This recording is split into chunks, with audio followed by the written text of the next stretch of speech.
So I wanted to record today an answer to a question that I get all the time as a maker of talismans, and that is, what talisman should I get? What talisman, Josh, is right for me? And I'll start off by saying I think there's two main approaches when determining what talisman is best for oneself or best for any given situation. One, we have a desire-based approach, and two, we have a technical-based approach.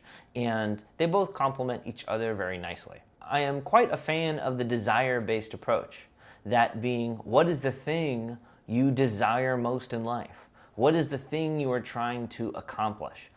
Most of my clients have a particular goal in mind when it comes to really any magical working, but specifically with talismanic magic. So I would ask yourself, what is my main goal? And with that goal in mind, you can look to a talisman that has the correct and relevant correspondence.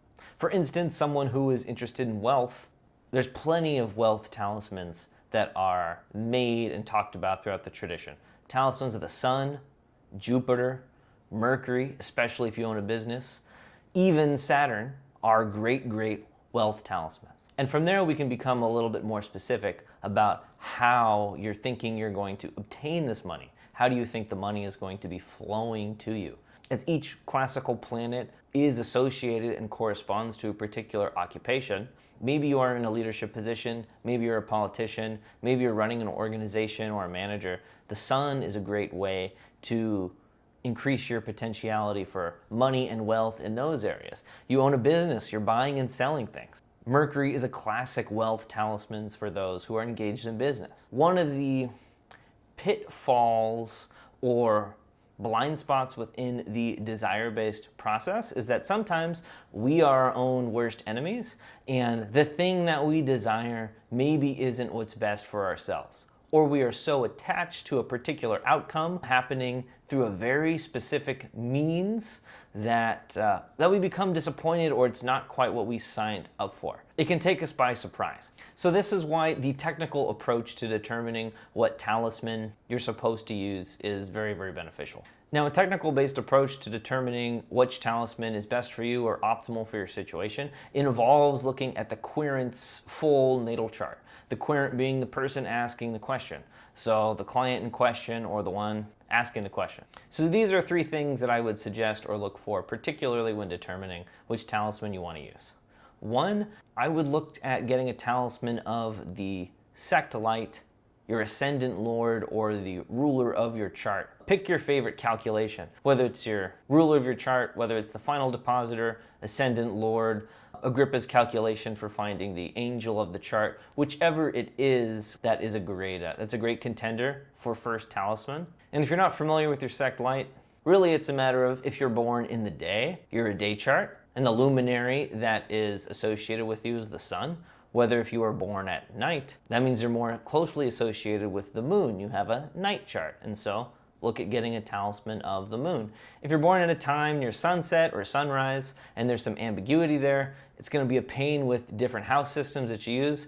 I recommend just asking an astrologer or paying for a reading and getting an official recommendation there, though not all astrologers are talismanic astrologers and understand how to apply the chart to a particular astrological talisman. And then finally, once you know your sect light, you can look at your insect benefic. That being the benefic planet, whether it's Venus or Jupiter, that is most kin to help you out in a situation. This is your insect benefic. If you're a day chart, this is Jupiter. If you're a night chart, this is Venus. If you're a day sect, hey, look at getting a solar talisman or a Jupiter talisman. If you're a night chart, look at getting a moon talisman or a Venus talisman as your first talisman. These could be fantastic options. A tier 2 choice, I would say, has to do with the other luminary as well as the other benefic. So your out of sect luminary and your out of sect benefic planet. The sun and the moon are seen as the cosmic forces of balance, which regulate all phenomena and give blessings to all beings, everything under their retinue. So just because it's out of sect doesn't mean that you shouldn't be using it for magical purposes. If anything, I think both luminaries, when combined together, can create incredible beneficial effects without much risk to the magical practitioner, which is fantastic. Now, if the other luminary in your chart is afflicted, or your primary luminary is afflicted by sign or by aspect, then it would be best to pick a planet which has no afflictions whatsoever.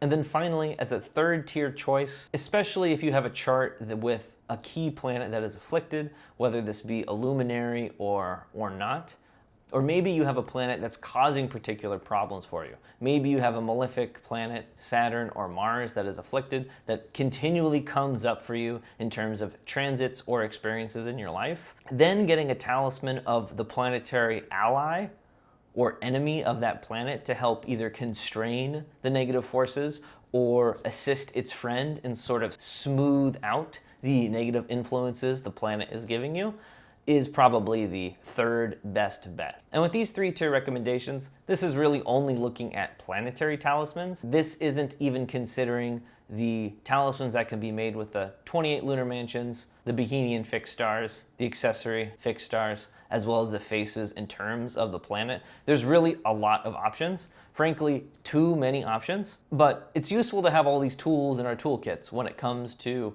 trying to change our lives and improve them with magic. I hope you found this video helpful. So if you have any questions, please feel free, write them in the comments or send me a message. And I'm very interested to know, what sort of talisman are you thinking of getting and why? Until next time, see you on the other side.